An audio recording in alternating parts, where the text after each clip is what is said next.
Welcome to the GreenPilled Network podcast. You are listening to season 5, this summer of Retro Rounds, which is hosted by Sejal and Lao Now Mao. This season will explore retroactive funding in Web3, and each episode features a different ecosystem unpacking their experience in implementing the retro funding mechanism. We'll explore how they're tailoring retroactive funding to their unique ecosystem, along with the challenges they've faced and ways of overcoming that. This season is co-hosted by Sejal and Lao Now Mao, and the next voices you'll hear on this episode are from them.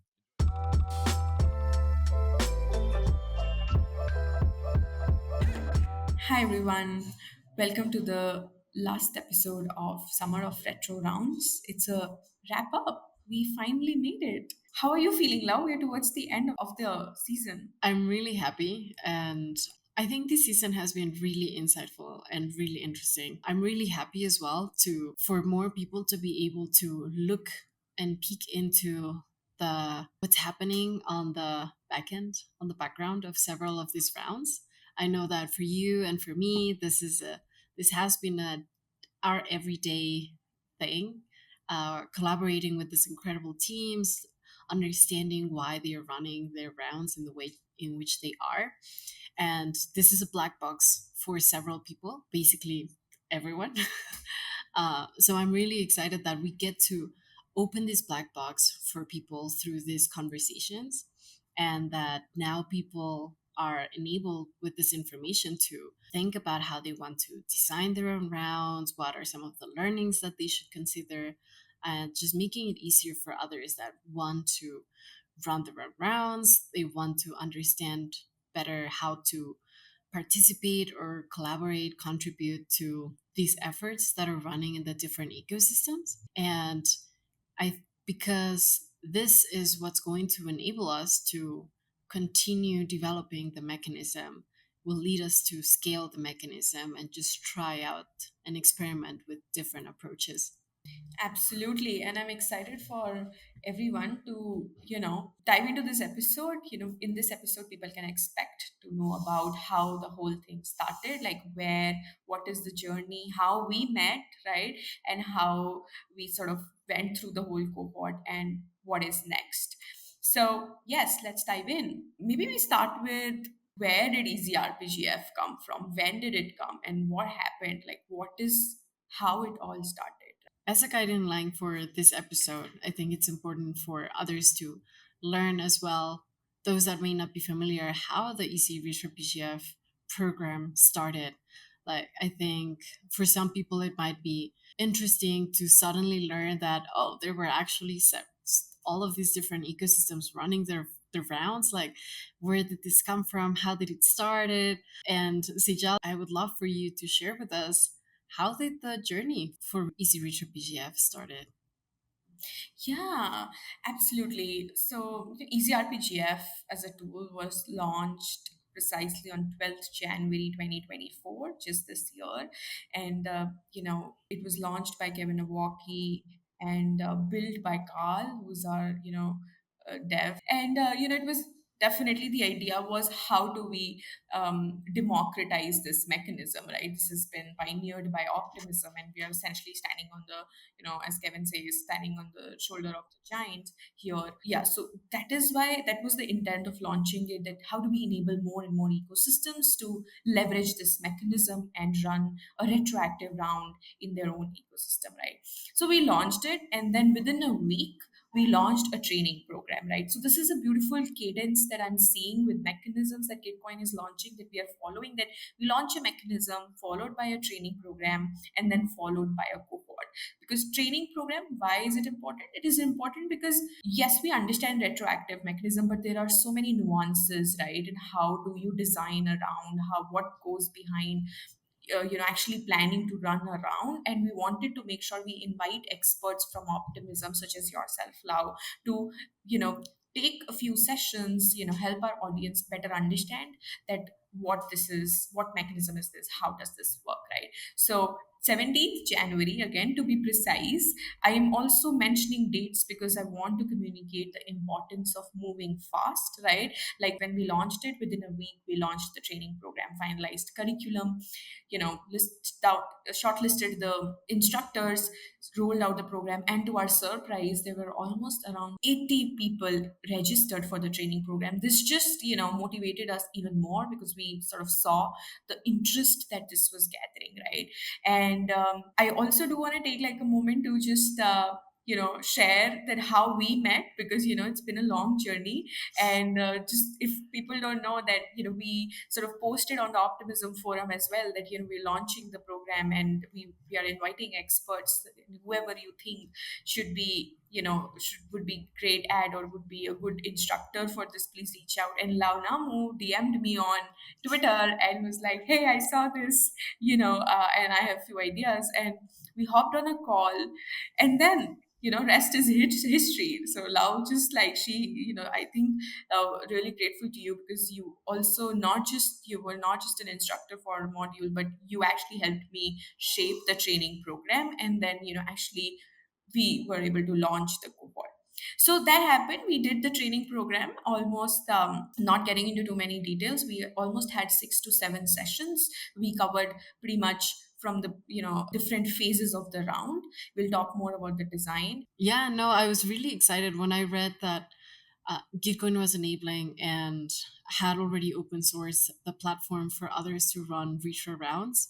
Having been super close to retro Optimism's retro round 3, and one seeing being really close to what some of the common pitfalls were in that round, as we saw badge holders participate, having rants of the workshops that we used to support badge holders in terms of assessing impact and measuring impact when they were making a decision. I knew that it was really important to support people and ecosystems as they were designing and thinking through the processes for their own rounds. So I was just really excited, one, to see someone, a whole team actually, being interested in supporting, providing support for those that were interested in how to run it, how this knowledge was being shared, so that it was all size, like communities of all sizes that were interested in participating. And I think I was most surprised, as you shared, with how excited people were to learn about the mechanism and think about this mechanism for their own communities.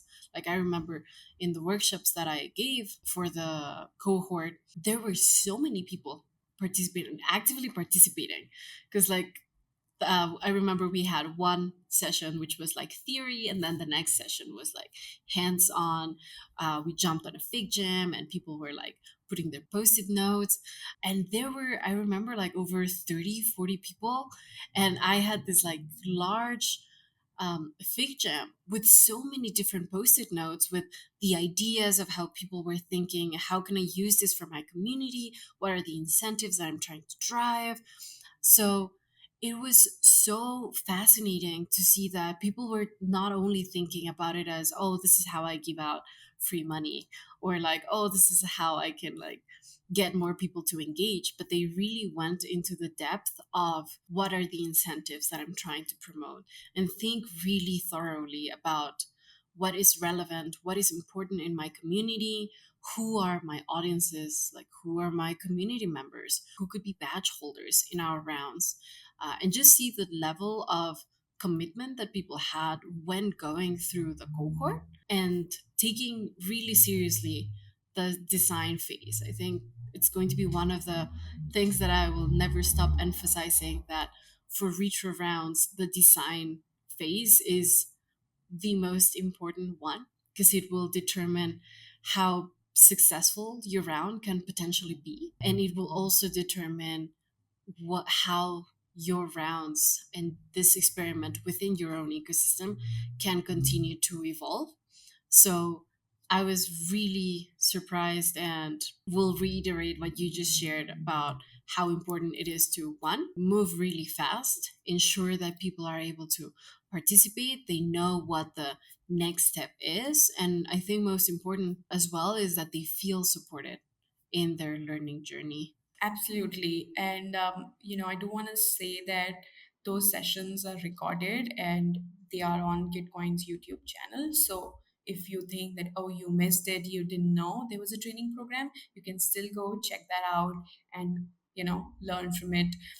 And one of the points that you mentioned, Lau, I think is super important, that specifically, and probably this we will see more with more mechanisms, but round design is such an important part, and it differs, right? Like, it's different from how we think of running a grants program when we are using QF as a mechanism, right? Because with retro, the elements, like, it's retro as the name says, right? We have to think about evaluation. What is the impact evaluation framework you're using? What are the metrics? What are the things we want to look at? What do we want to value more, right? So there are so many of these elements that come into picture, and I want to make sure, like, I do want to say, if you're an ecosystem or community, a round operator, ecosystem lead, thinking of running around, please make sure you contact us, like, you talk to us, and we'll work with you, because I've seen this thing, people make this mistake of just thinking of it like, oh, we just need an eligibility criteria and have questions and just run with it. No, that's not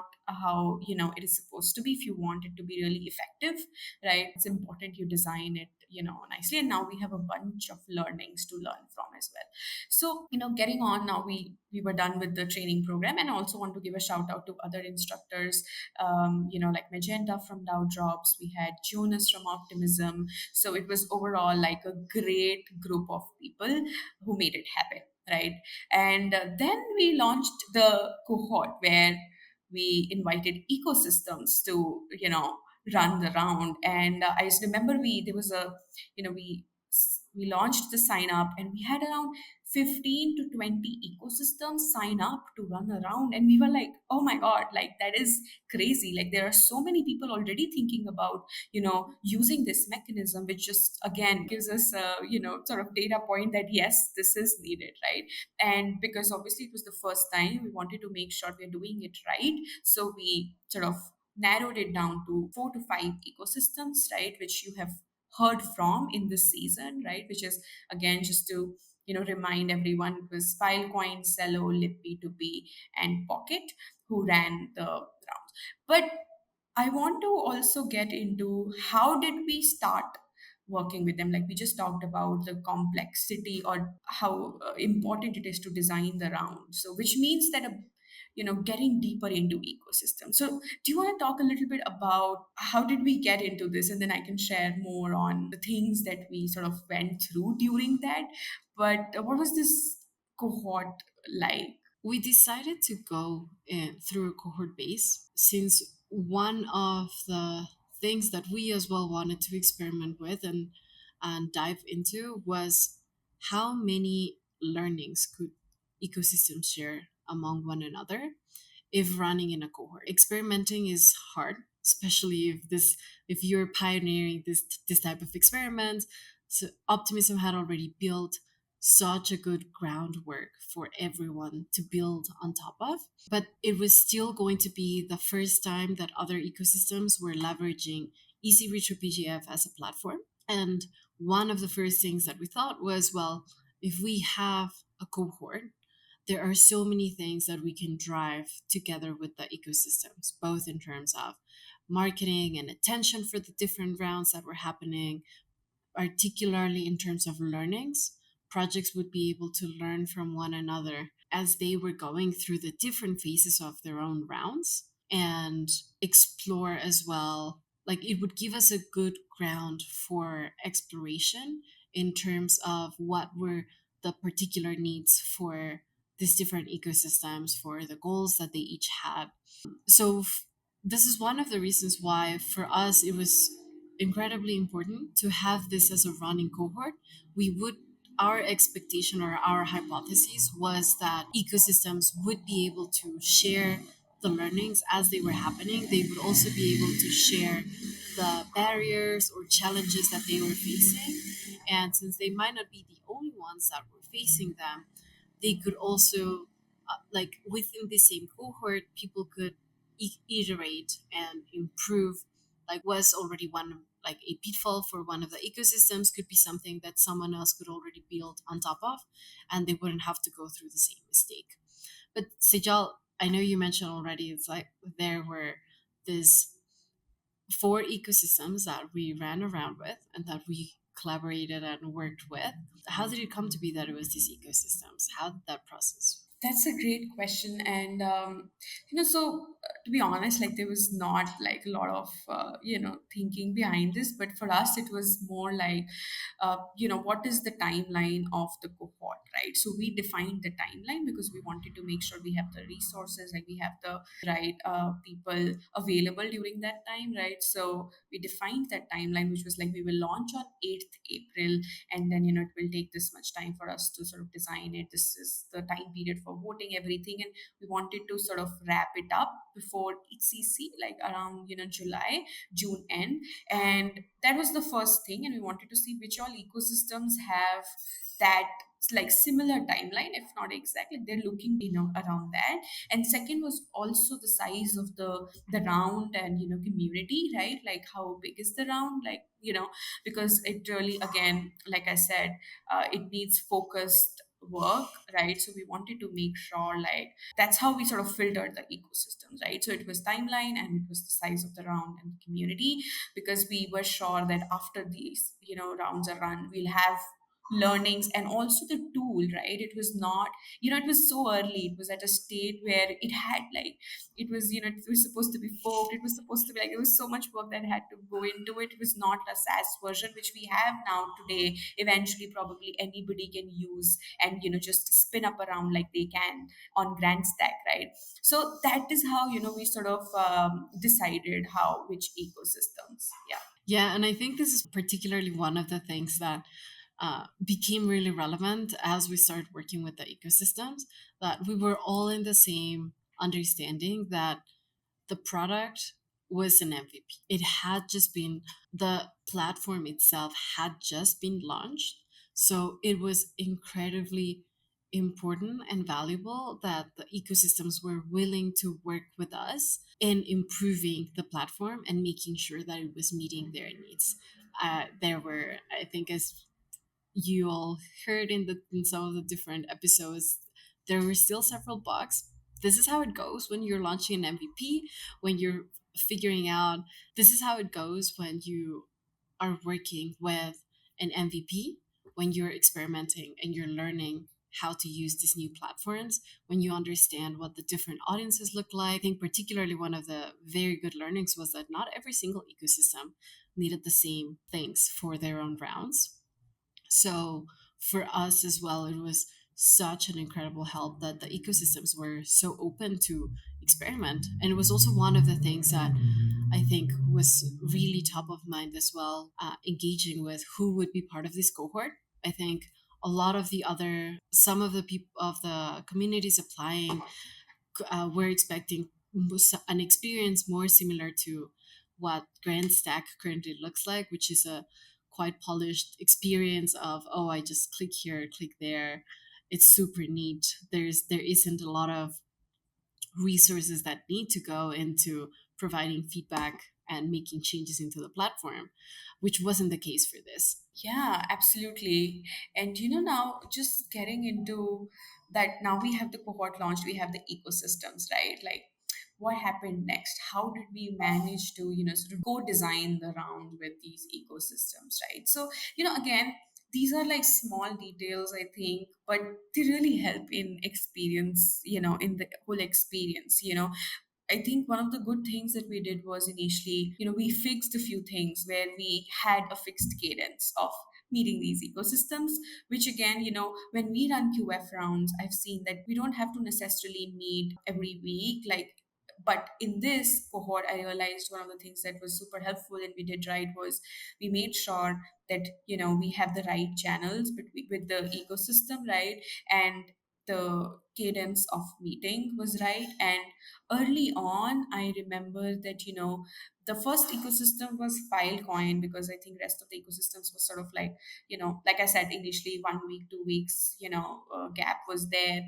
So with Filecoin, I think a good thing was that we were able to put together like a few templates as well. Like we sort of knew that, okay, this is how we want to start thinking about it, right? Like simple things, right? Where do we want to run the round? Like, how many projects do we expect? What are the different areas or categories in which we want projects to apply, right? But before getting into too much detail, I would like to ask you, because you are also like, you're an expert, and how and what do you suggest also? What did these ecosystems sort of think about as first few questions when they were sort of thinking about their round? And, maybe we can talk about it in a generalized way also, where people can use this as a template for themselves if they are thinking of running around. I remember that the first conversation that we had, I think, with every single ecosystem was, let's start by discussing the design of your round. What is the goal that you're trying to achieve?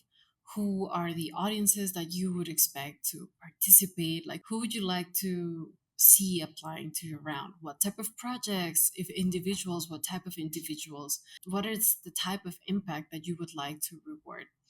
So I think this is one of the most important things that ecosystems, communities that are thinking of running around should consider as their starting point. The starting point shouldn't always be the amount of money, who the badge holders are, but thinking in a really broad way, what is the design of the round? What are the different elements that will be part of the round that they are running? Starting by what is the goal for this particular round? Why am I running the round? And as you mentioned, this is the first conversation. I remember when we started working together, and this was like, okay, we're gonna be working with the Filecoin team, or like we're gonna be working with this team, and like let's jump right into the timelines, and let's jump right into this other parts.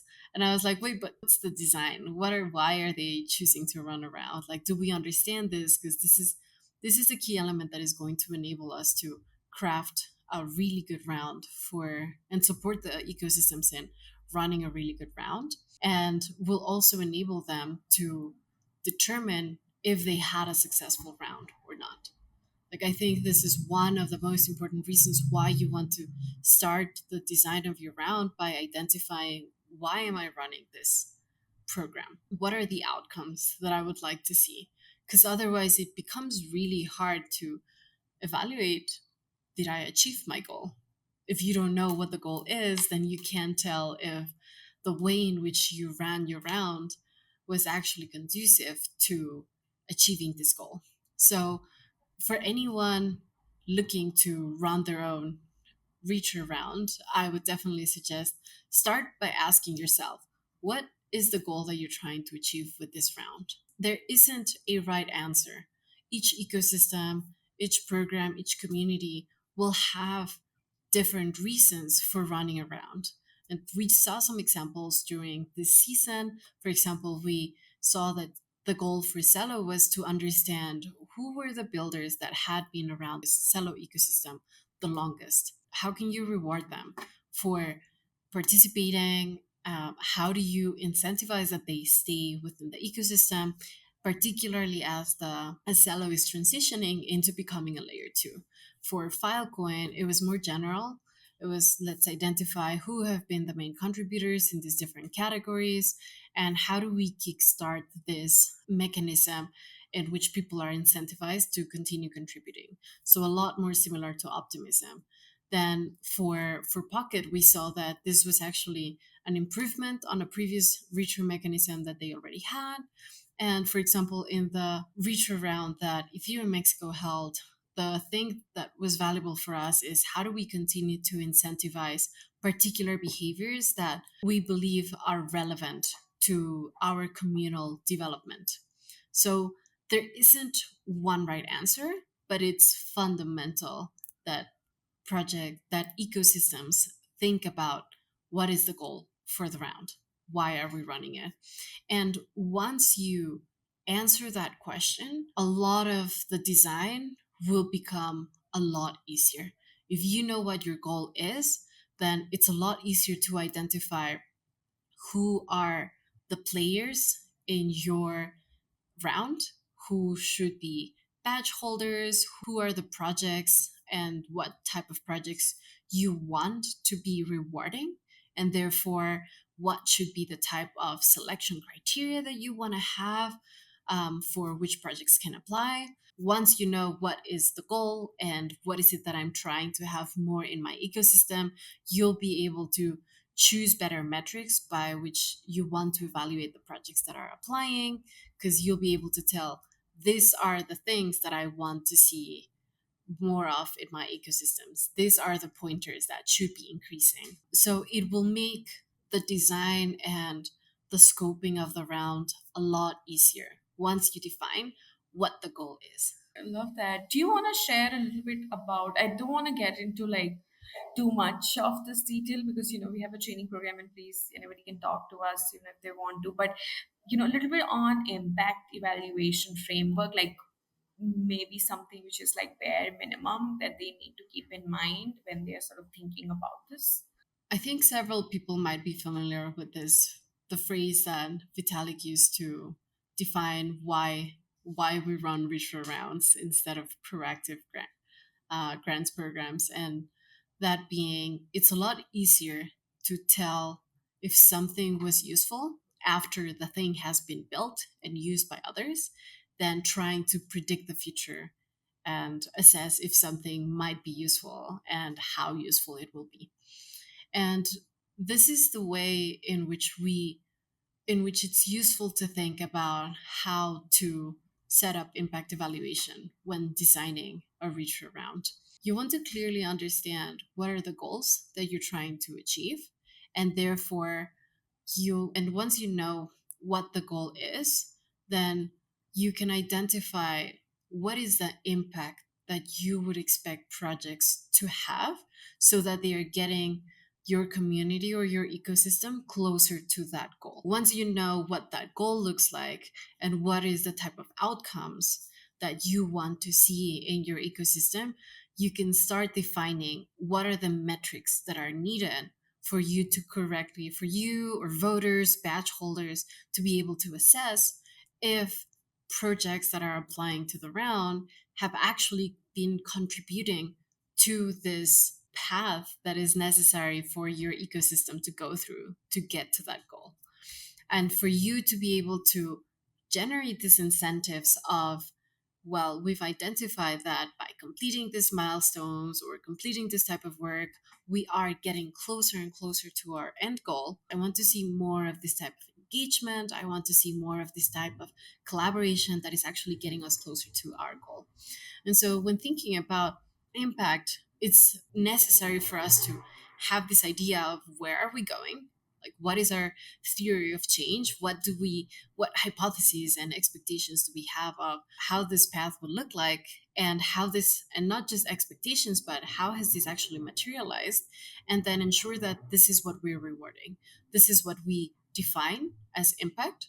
So I think here it's also very important to mention that impact will look very different for different ecosystems because each ecosystem is trying to achieve different things. So there may be areas, metrics in which there is an overlap, but there will also be metrics that are only serving one particular goal that one ecosystem has and the rest of the ecosystems don't have them. So this is a good way in which to think about how do you develop a framework. For example, when I developed the impact evaluation framework for Optimism's round 3, the guideline that I was following and the goal, sort of like theory of change that was behind it, was the 4 intents that the collective had at the time. These were the 4 most relevant things that we as a collective were aiming towards in these different areas. So this was what we're trying to achieve. And so what are the metrics that we could use to measure if we're getting closer to those goals? Similarly, for other ecosystems, this is a good way to make it easier for badge holders to determine, okay, what does impact look like? What is it that we're trying to reward so that we can see more of in the future in upcoming rounds and the ecosystem can continue to thrive. So definitely look at what is it that you're trying to achieve, where are you trying to go, and then based on that, what are the metrics that you can use to determine if the projects that are part of your ecosystem, the contributors that are pitching it into your ecosystem, are actually helping you get closer to that goal. Love that. Thank you so much for sharing, Lau. Yeah, I don't think a lot of people know that you were the one who developed it. So I'm glad that, that's out there. And we'll also put resources, anybody who wants to look at the framework, in the show notes for to use that. And I think to a lot of extent, ecosystems were able to sort of adapt to it, right? And they were able to sort of, design the round accordingly. I know that there is a shift that I'm seeing where people are moving towards a more metrics driven approach where they have the framework and at the same time sort of like you said, defining the outcome they're looking for and accordingly looking at the metrics which sort of serve that, right? So a little bit on anything on that, any shift that you've seen or any pattern you've seen in terms of impact evaluation, when by running rounds with different ecosystems, and what is it trending towards? One of the really valuable lessons that we had already suspected before launching round three for Optimism was that standardization of evaluation was going to be one of the main challenges that badge holders would face. Like I remember when I was working on Metrics Garden, which initially started as this database of metrics. I think I have over 50 metrics listed there for different goals within the Optimism Collective. And like at the time, it was over 10 metrics for each one of the categories that were running in Retro PGF 3. We identified that the way in which the round was initially designed was very open ended, which meant that anyone could throw one metric here, one metric there, and we had very little standardization, which was one of the things that we wanted to get closer to. And this move into a more metrics based approach is the next iteration of that. So once we've already laid out the ground of, okay, this is how impact can be measured in the different areas, you can start setting some standardized metrics that every project will be evaluated against. This has both its benefits, it has some shortcomings as well, in terms of there's a lot of different data that might not be already available, right? It's like some of it is, and this is what we've seen most in the rounds that are being planned now, and also some of the things that we saw a lot of projects leverage in this past cohort, in which there are some metrics that are a higher value or less or lower value. Several projects within one category can have. And based on that, again, sort of like linking it to, once you know what is it that you're trying to incentivize, you can determine what these metrics are. And so, for example, if what you're trying to incentivize is the usage of block space, then you can look at how much was generated in gas fees. How, if you what you're trying to incentivize is user engagement in your chain or in your ecosystem, then you can look at, okay, how many monthly active users did this protocol have? How many daily active users? How many unique wallets have interacted with it?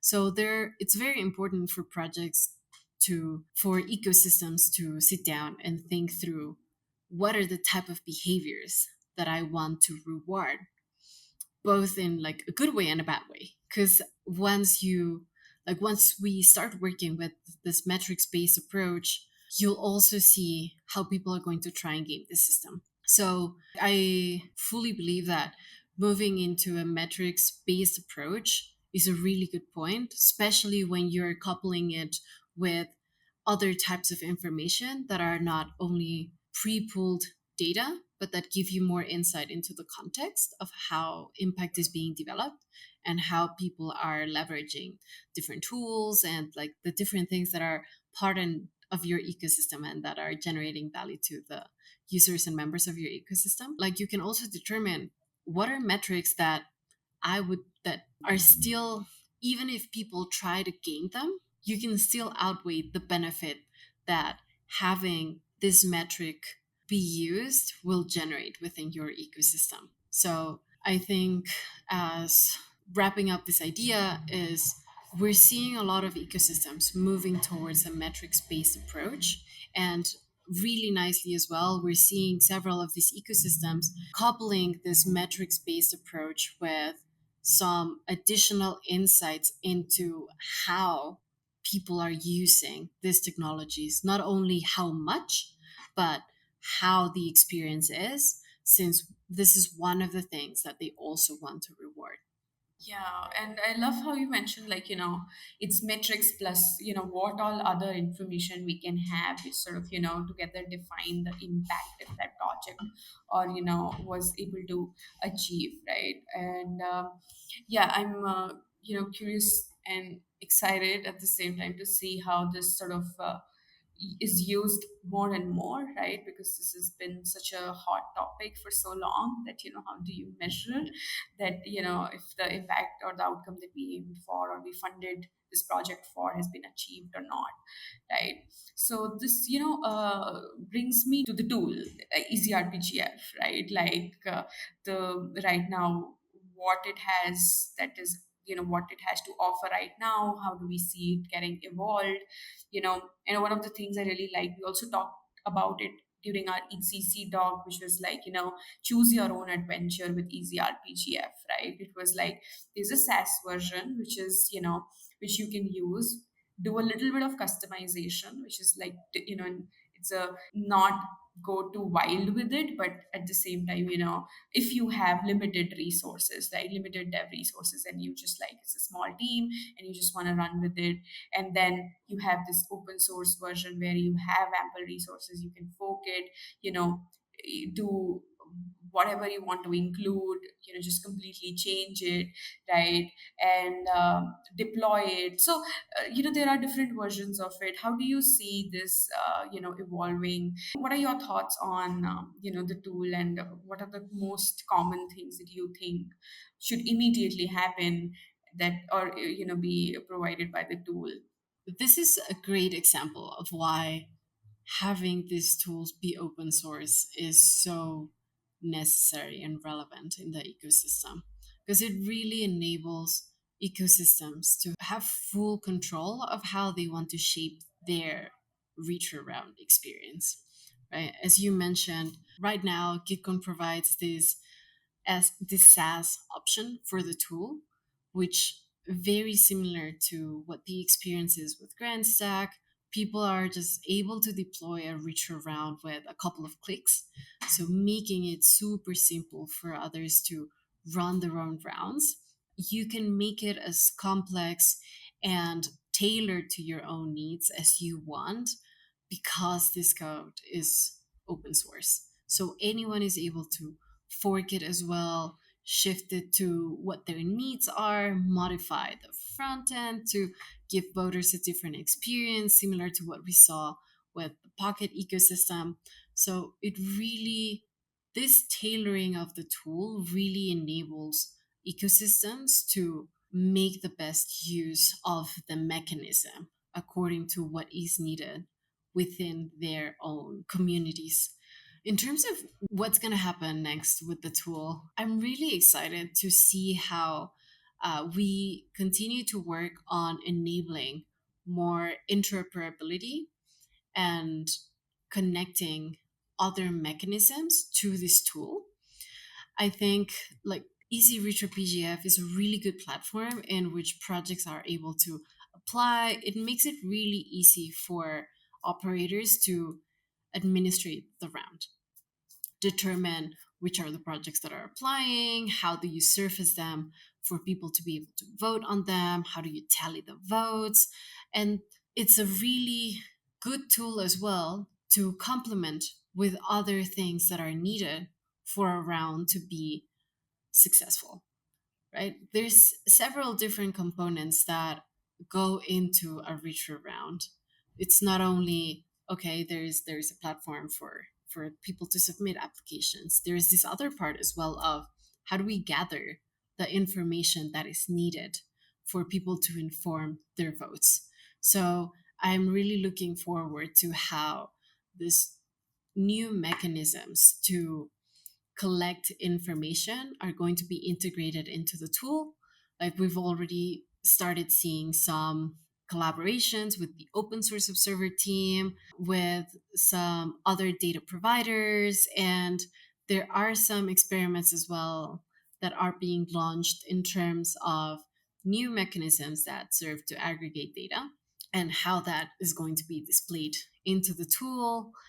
And then once we continue looking forward, is also how new distribution methods are going to be enabled through the round. Like right now, we've seen different ways in which maybe it's releasing the funds at one go, but there's also some additional integrations that are being developed to use other type of disbursements. So there's all of these different things that are being developed for the tool to continue to evolve to serve the needs of the ecosystems.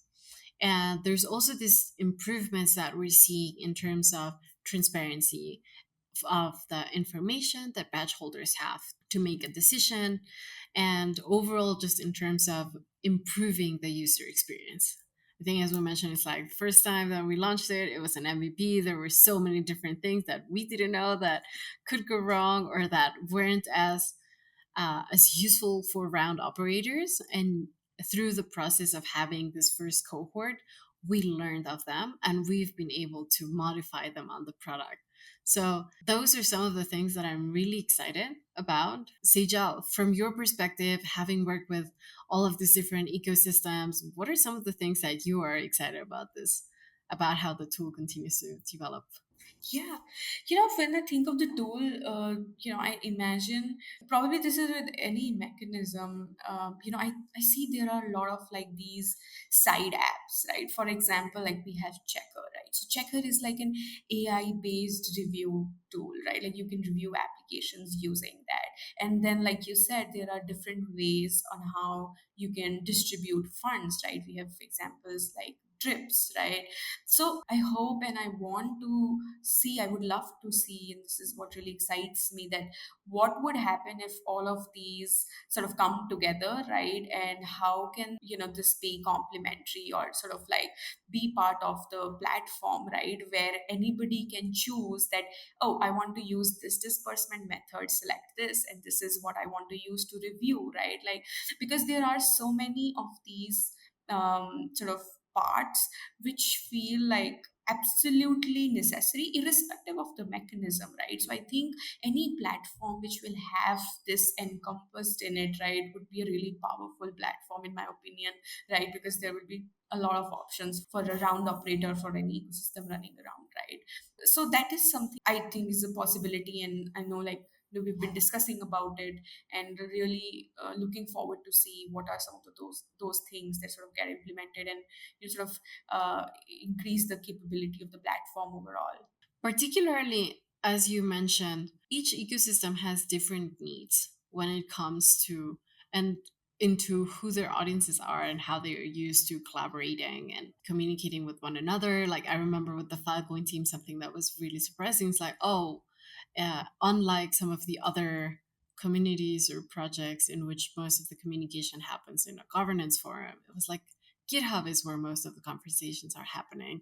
So it's also identifying, oh, what are some of the like integrations that could be useful for a particular audience, for a particular ecosystem, and validating if these are also useful for others, and therefore it would be great to have them. And I think particularly as well for disbursement methods, this is one of the things that, depending on what type of tokens are being used, what's the strategy that the team is following to materialize their incentives with the community, this will look very different. So I think being able to do your own pick and choose approach is going to enable others to start leveraging this mechanism.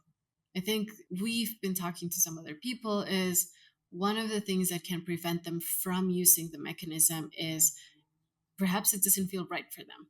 It's not fulfilling what they are thinking of. Maybe it's even like some of the pieces of it are not compatible with how they run some of their grants programs or the type of team that they have. So by seeing more of this composability and different pieces being developed that can be plugged into easy Retro PGF, we'll see more adoption of the mechanism, we'll see more experimentation around it, and then we'll have more learnings that people can leverage to build better mechanisms that serve their ecosystems and communities better.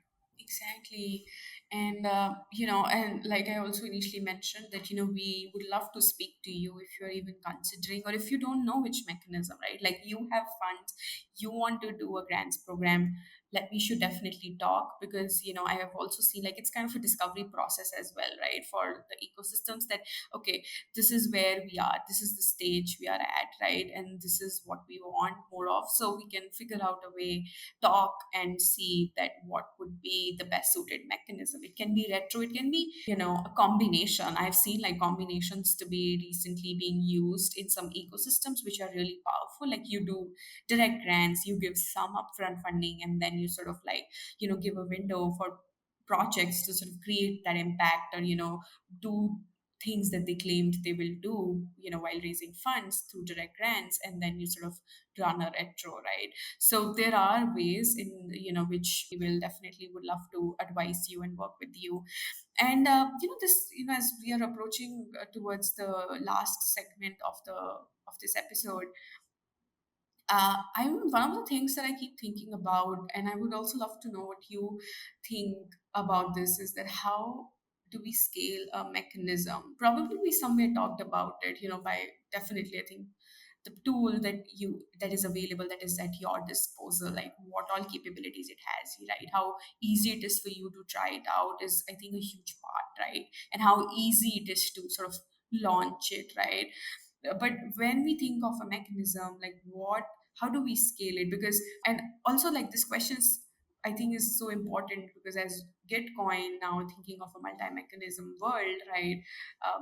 As we think about or build new mechanisms, I often think like, how this would be, is this something that can be scaled? And that is obviously doesn't mean like everyone uses it, because like we talked about, ecosystems also have unique needs. They need unique mechanisms probably, but at the same time, how do we have that uniqueness and like that scalability with the mechanisms? I think this ties in really well with what we were talking about before in terms of enabling people to and enabling mechanisms to pick and choose what's useful for them. So I think in order for the mechanism to scale, there's a couple of components that we need to see more of. The first one is making the whole experience of designing, operating, launching around, executing around by reducing the friction that operators face to run their own retro rounds. We'll see more people being interested, willing, and capable of running more rounds and therefore using this mechanism. I think only by using the mechanism is that we will also be able to complete the second thing that think is necessary, which is generating more learnings around what works, what doesn't work. Optimism has done a really good job in laying the ground for people to understand what were the hypotheses that they had when they kickstarted each one of their rounds, that those hypotheses turn into a reality, that those hypotheses played out to be like this didn't go the way in which we expected, and we identified that this generated a lot of friction. We've also seen the Filecoin, the Field Retro PGF team produce their own report as well on what are the learnings that they had on their last round. So I think the second point of what's really needed is for ecosystems to share what their learnings are. We need to experiment. It's only through experimentation that we're going to be able to learn and identify what's working and what we should stop doing it. There's this framework that I really like to think about, which is the start, stop, continue. So I think this is something that we need to keep in mind when we're designing and running retro rounds is let's make sure that we keep a good note of what did we do, why did we do the thing?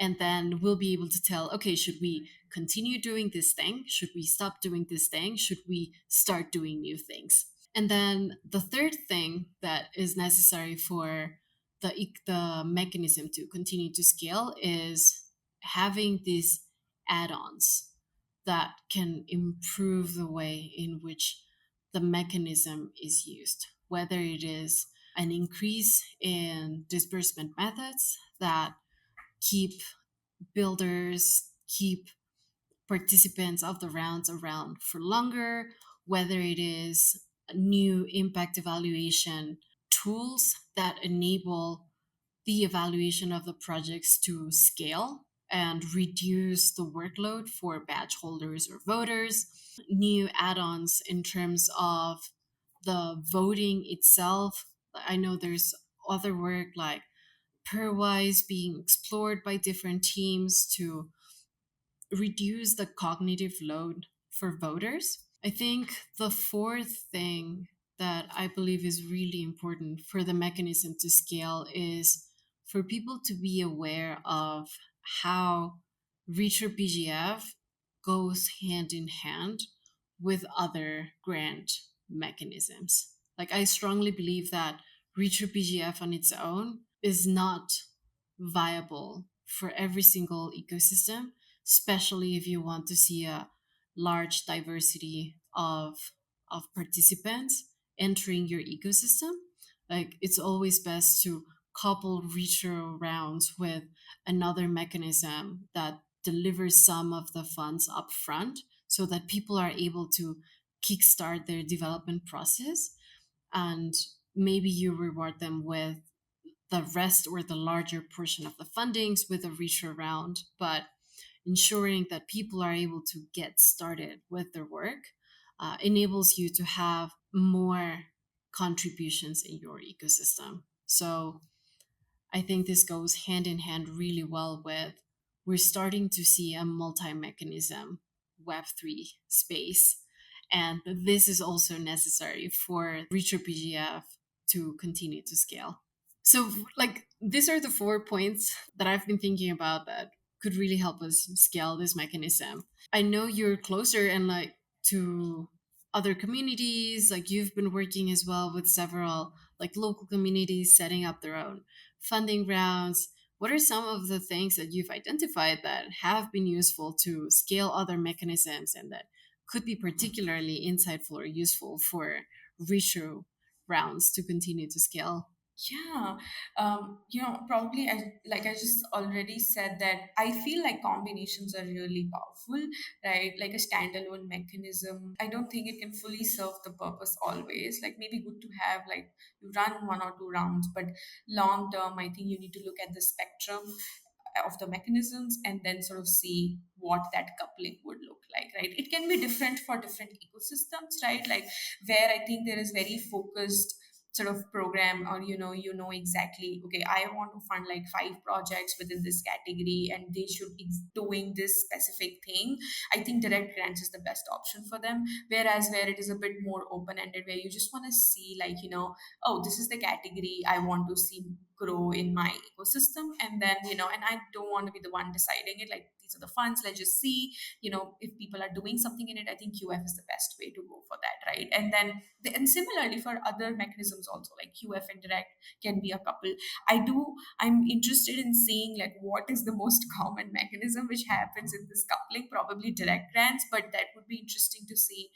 And the other thing that you also said is that I also feel like there are so many decision points in when you design a round, right? Like, and probably, and I've seen that it's not always super straightforward or easy to actually decide upon those things. It can be things like, what are the metrics, how do we all agree upon that, especially ecosystems which are a bit more decentralized, which like to sort of like talk to the community first before like sort of deciding on things. I think there can be mechanisms or there can be tools which sort of enable that decision making, right? I know like we are also sort of thinking of experiments, with ecosystems, with Filecoin, things on that coming soon. don't want to reveal too much so that people are, they are curious. So that is something I am also seeing, that maybe decision making tools along with capital allocation mechanisms, like it has, there is a lot of permutation combination of these things. So that's how I think we'll be moving towards a more like, in a space which feels more viable and more sustainable and long term, as opposed to just like a one-off grants round or a one-off, this thing. Particularly as we're looking into the long term development of retro rounds and Retro PGF for those rounds that are specifically targeting public goods, we see that there's this need for more collaboration between the different operators running these rounds. I know that for the cohort that we ran, like one of our like biggest internal lessons learned was on the way in which working with a cohort played out. Like I know that the initial hypothesis that we had was that by running rounds with a cohort, like teams would be able to learn from one another and avoid making mistakes.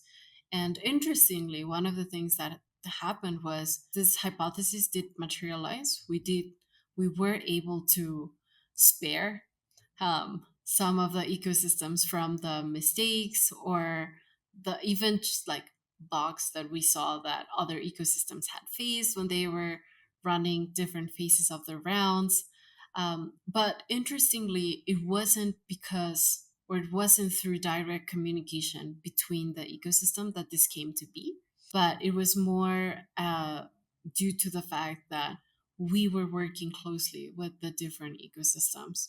So I think one of the really interesting things as well that we definitely want to continue exploring and bring on board more of the community to continue opening this black box of how retro rounds are designed and operated is how can this collaboration happen in public? How can these learnings be shared in public so that everyone is able to benefit from others running their own experiments and continue to add into this base work that or groundwork that Optimism has developed by sharing their learnings. Filecoin has already added into that by sharing their learnings as well of their first round. I know Celo has also developed a report on what were some of the learnings and and the outcomes of their own retro round. And seeing more of this is going to enable a more sustainable and long-term future of retro rounds. So Sejal, I know that this is an idea that we've been like thinking of and putting out there. What does the MVP for this looks like? Yeah, this is, like you said, has come up so often, so frequently. We were like, why is no one doing anything about it? Like Optimism started this, but I know like we've had events where, Walkie has hosted Grand's Fuck Up Night in an attempt to really bring people together and talk about the, learnings, mistakes that they have had. But wanted to make sure like we have a virtual space, like you said, like an MVP, and see how this goes. So we'll start a dedicated conversation, dedicated space and a thread on Gitcoin forum.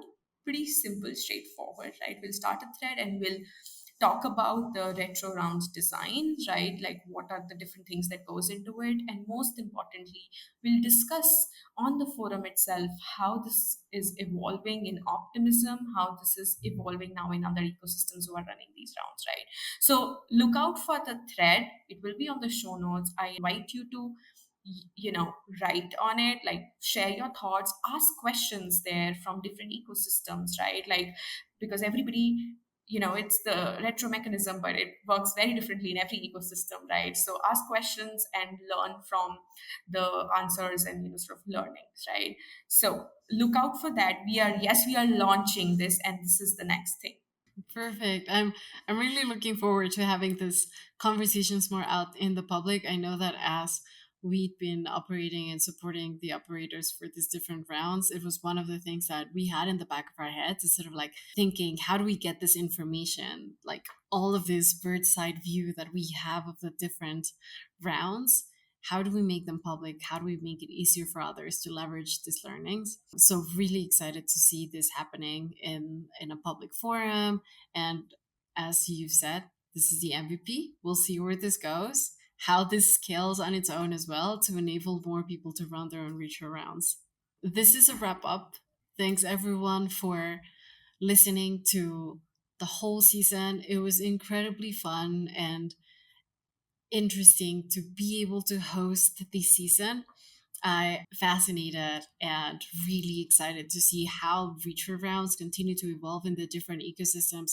How do we improve how the funding is allocated, and how do we continue to support ecosystems to reach the goals that they are interested in aiming for within their own communities? How do they support those, the builders, the users, the contributors that make their ecosystems thrive? So I hope you enjoyed these conversations that we had as much as I did. And Sejal, what are some of the things that you would like to people to take away from this whole season? Yeah, I would actually, I think there's so much that we have shared. I would like to actually see people talk about what have been their takeaways, right? Because I really, the intent of the season was to like share what goes behind the scenes. There is so much like thinking, strategizing, execution, everything, right? And I hope this has been really helpful for people. And I just want everyone to start thinking about doing a retro round in their ecosystem. And if you are already, please talk to us. And yes, hopefully we'll do one more season and with more learnings. Thank you.